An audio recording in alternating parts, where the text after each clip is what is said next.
सतनाम सत साहिब सत्य कबीर महाचेतन सार सवरो परम पिता परमात्मा को कोटि कोटि वंदना करते हुए सभी भगत समाज को सत कबीर। आज रमैनी नंबर 66 सतगुरु कबीर साहिब के पवित्र वचनों के माध्यम से जानेंगे गुरु और शिष्य के लक्षण। आज तक हम खोजते रहते हैं गुरु के लक्षण क्या हैं, शिष्य के लक्षण क्या होने चाहिए। सबसे ध्यान देने योग्य जो बात है वो यही है, किसी भाई ने कमेंट्स करके कहा जितने भी कबीर पंथी हैं या बाबा रामपाल है वो श्री हरि ब्रह्मा विष्णु महेश की भक्ति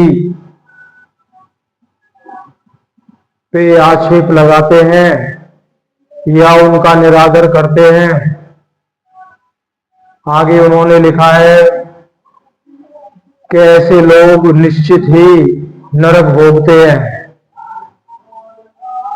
हम उनसे यही विनती करना चाहते हैं, भाई आपका कहना भी ठीक है, लेकिन जो ये जान जाता है सबसे बड़ा कौन है, जो सभी आत्माओं का स्वामी वो महाचेतन परमात्मा है।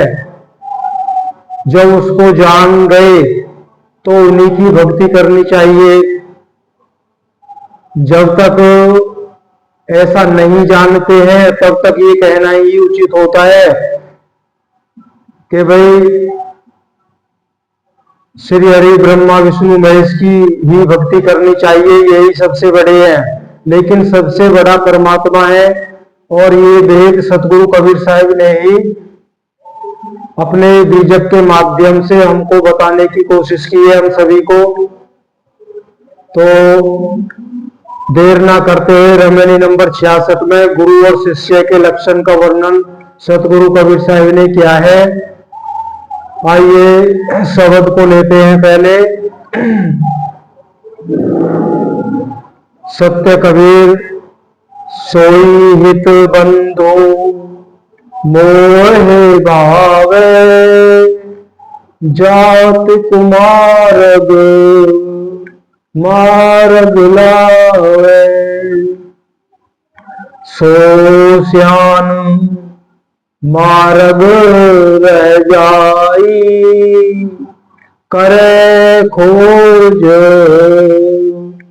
कभू न भुलाई, सो झूठा जो सुत को तजई, गुरु की दया राम ते भजई, किंचित है एक तेज बुलाना, धन सुत देख भया दीवाना।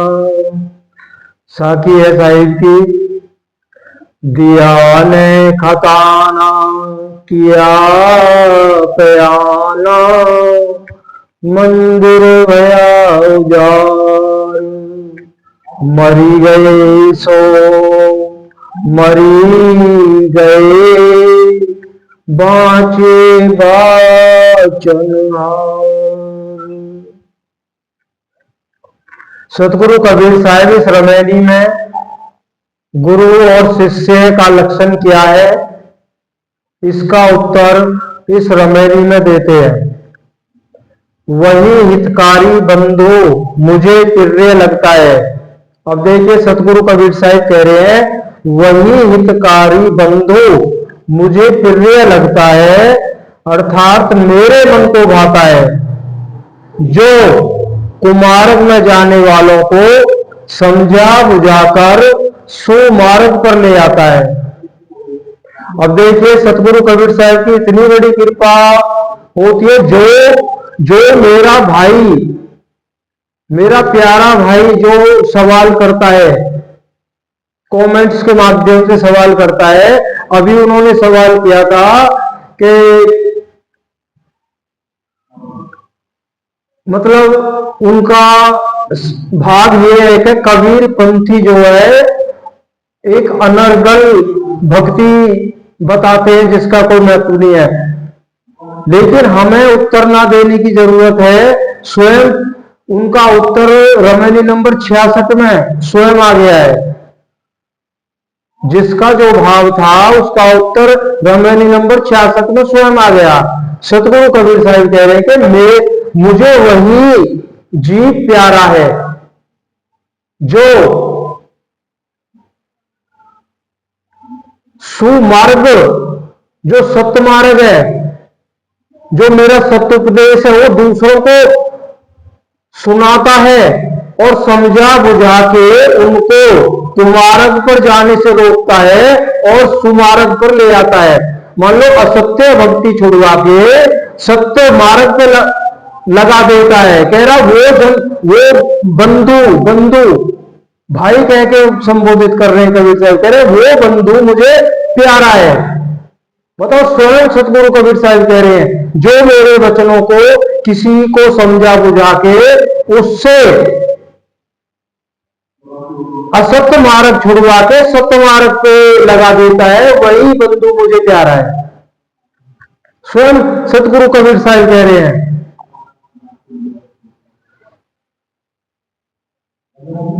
कह रहे समझा बुझाकर सुमार्ग पर ले आता है, वही चतुर शिष्य है जो कल्याणकारी मार्ग में रह जाता है। अर्थात ज्ञान मार्ग का अधिकारी वही है जो कल्याण मार्ग की ओर आता है, क्योंकि जो सत्य की खोज करता है वह कभी भूलता नहीं है। वो सत्य की खोज में चलता है। वो जब जान जाता है तो सत्य को ही खोजता है, वो रुकने वाला जीव नहीं होता। वही चतुर है और वही असल में शिष्य है। अब शिष्य की बात यहां पे आ रही है, पहचान आ रही है। जो सत्य की खोज करता है वही मेरा शिष्य है।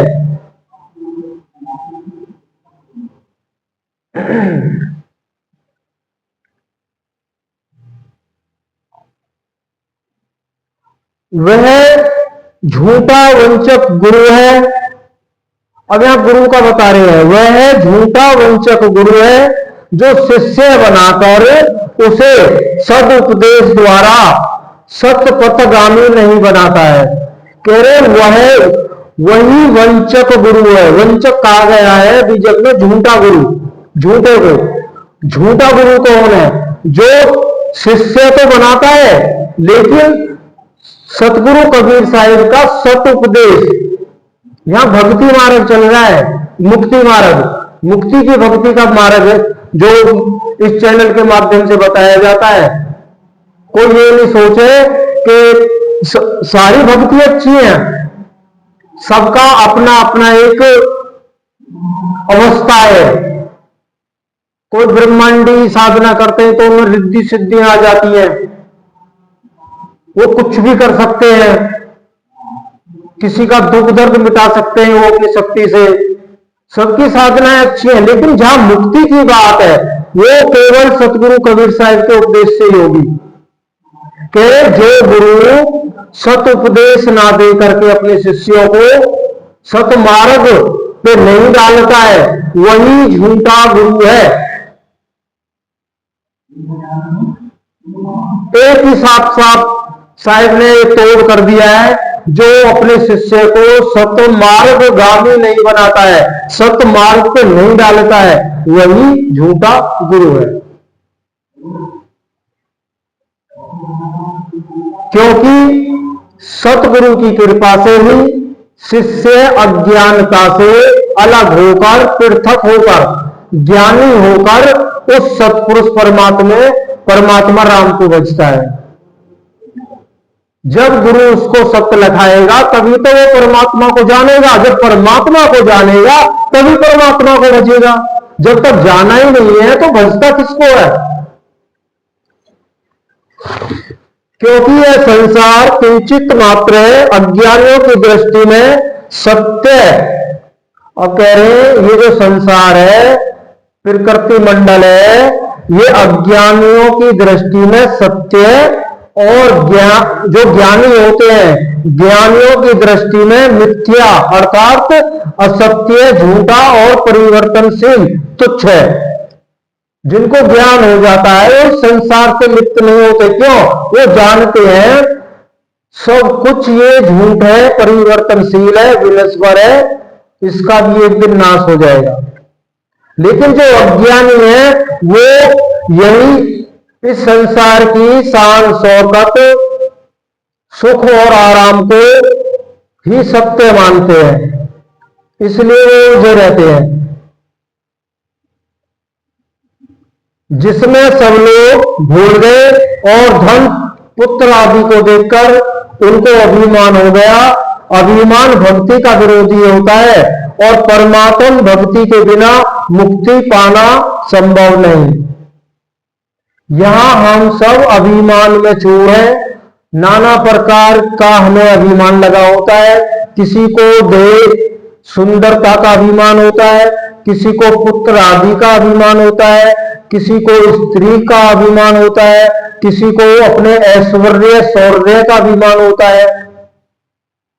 और अभिमान बहुत बड़ी बाधक है परमात्मा प्राप्ति में। जो असली हीरे को गंवाता है और नकली हीरा खरीदता है उसे सब मूर्ख ही कहते हैं। वैसे ही जो नित्य, जो सत्य नित्य परमात्म सुख को त्याग कर अनित्य संसारिक विषय सुख भोगने जाता है उसे भी ज्ञानी पुरुष मूर्ख ही कहते हैं। अतः सच्चे गुरु को खोजकर उनकी शरण में जाना चाहिए, उनसे ज्ञान प्राप्त कर अपनी आत्मा का कल्याण करना चाहिए और इस परिवर्तनशील असत्य झूठे जगत को देखकर भूलना नहीं चाहिए। और धन पुत्र आदि का अभिमान भी कभी नहीं करना चाहिए। जीव आत्मा, अब देखो बड़ा ही गहरी बात साहिब कह रहे हैं। जीव आत्मा जब प्रयाण कर गया अर्थात जब शरीर से पृथक हो गया, जीवन रूपी दीपक बुझ गया और शरीर रूपी मंदिर का उजाड़ हो गया। जब जीव आत्मा इस शरीर से प्रयाण कर जाता है, अलग हो जाता है, तो दीपक बुझ जाता है और इस शरीर रूपी जो मंदिर है ये उजाड़ हो जाता है और अंधकार के सिवा कुछ नहीं रहता इसमें। कह रहे जो मर गए वो अज्ञानी जीव सदा के लिए ही मर गए और बचने वाले सतगुरु के कृपा पात्र ज्ञानी जन बच गए अर्थात मुक्त हो गए। कह रहे जो सतगुरु के कृपा पात्र हो जाते हैं वो बच जाते हैं। बचने का मतलब मुक्त हो जाते हैं इस देहादि बंधन से। और जो मर रहे हैं वो मर ही रहे हैं, वो मर ही जाते हैं। जब मानते नहीं है तो मरने का मतलब क्या है कि वो 84 में चले जाते हैं। बार बार जन्म मरण चलता रहता है। तो धन पुत्र आदि विषयक अभिमान करने वाले विषाक्त अज्ञानी जीव धनादि पदार्थों के संग्रह में दिन रात व्यस्त रहते हैं, किंतु अपने कल्याणकारी मोक्ष के लिए परमात्मा के ज्ञान और भक्ति तथा धर्म आदि कुछ भी नहीं करते। इतने में ही जरा अवस्था आ जाती है और पिंड प्राण का वियोग हो जाता है अर्थात मन प्राण में सूक्ष्म शरीर के साथ जीवात्मा स्थूल शरीर से निकल जाता है। तब उस शरीर में आत्म प्रकाश रूप दीपक बुझ जाता है। सतगुरु कबीर साहब कह रहे हैं कि ये सब विषयाक्त का मतलब है ये सब विषय भोग जो है ये जहर का काम करते हैं। कह रहे ना तो हम अपने धर्म को अपनाते हैं और केवल अभिमान को बढ़ाते हैं नाना प्रकार से, लेकिन जब पिंड से प्राण का जब वियोग होता है और जरा अवस्था आ जाती है, बुढ़ापा आ जाता है, उस समय हम कुछ भी नहीं कर सकते, इंद्रियां पस्त हो जाती हैं। जब करना था तो किया नहीं। कह रहे जब शरीर इस पिंड से प्राण का जब वियोग होगा, जब आप यहां से जाओगे तो किसको दोष दोगे, किसको दोष दे के जाओगे कि मेरा कुछ नहीं हुआ, मेरा पूरा जीवन खाली चला गया। कह रहे पिंड प्राण का वियोग हो जाता है, अर्थात मन प्राण में सूक्ष्म शरीर के साथ जीवात्मा स्थूल शरीर में से निकल जाता है, तब उस शरीर में आत्म प्रकाश रूप दीपक बुझ जाता है, उस शरीर रूप मंदिर में अंधकार छा जाता है और सब कार्यक्रम बंद हो जाता है, अर्थात उसका उजाड़ हो जाता है। इस प्रकार भ्रम अज्ञान व संसारिक विषयों में अज्ञानी जन जो मर जाते हैं वो मर ही जाते हैं, अर्थात उनका नाम निशान भी नहीं रहता, क्योंकि उनके धनादि को भोगने वाले उनका नाम भी नहीं लेते। जो कुछ हम यहाँ पे इकट्ठा करते हैं, धन, अपना ऐश्वर्य, अपना जो गौरव है, वो एक दिन नष्ट हो जाता है। जब जरावस्था आती है, बुढ़ापा आता है, हमारे ही धन को भोगने वाले वो हमारे ही कदर नहीं करते और हमारे शरीर छोड़ने के बाद कोई किसी को याद नहीं आता है, सब भूल जाते हैं साल 2 साल में।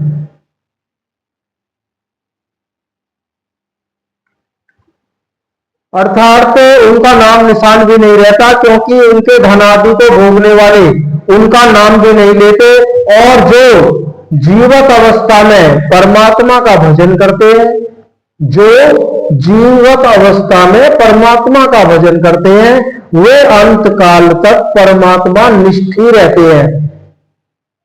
जो परमात्मा को जान जाते हैं, जिनको पहचान हो जाती है, वे अंतिम श्वास तक परमात्मा में ही अपनी लगन लगा के रखते हैं। वे बचने वाले बच जाते हैं, अर्थात शरीर छोड़ने के बाद जीवन मुक्त हो जाते हैं। इति शुभम सत्य सुंदरम। ये सतगुरु कबीर साहिब की रमेली नंबर 66 को आपने सुना। देखिए, जो सबसे बड़ा है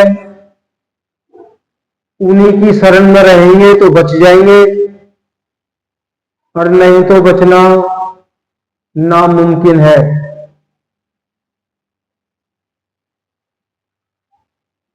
रमेली नंबर 67 सामने ही है। इसमें सतगुरु कबीर साहब बता रहे हैं परमात्मा जिज्ञासु और परमात्मा से विमुख लोगों की दशा का वर्णन के इस जो रमेली नंबर 67 आपके सामने 1-2 रोज में आने वाली है, तो उसमें सतगुरु कबीर साहब क्या कह रहे हैं, परमात्मा के जिज्ञासु जो परमात्मा की खोज में अपनी मुक्ति पाना चाहते हैं, और जो परमात्मा से अलग है, जो अन्य मार्ग में भटक रहे हैं परमात्मा को छोड़ के, उन ऐसे पुरुषों की स्थिति का वर्णन रमेली नंबर 67 में कर रहे हैं। तो जल्दी सतगुरु की कृपा रही तो रमेली नंबर 67 आपके समक्ष होगी, और ध्यान से सुने, प्यार से सुने। और लास्ट में विनती यही करते हैं, रमेली को पूरा सुना करें, बहुत फायदा होगा। अति परमात्मा की कृपा होगी। आप एक आदत तो बना के देखें, कुछ भी नहीं कर सकते तो रमेली को पूरा सुना करें। हम आपसे ये तो कहते नहीं है कि हमारी वीडियो को शेयर करें, सब्सक्राइब करें, लाइक करें, भले ही आप लाइक की बजाय डिसलाइक किया करें, लेकिन रमेली को पूरा सुना करें। पता नहीं कौन सा वचन के माध्यम से सतगुरु की कृपा हो जाए। सतनाम सत साहिब सत्य कबीर।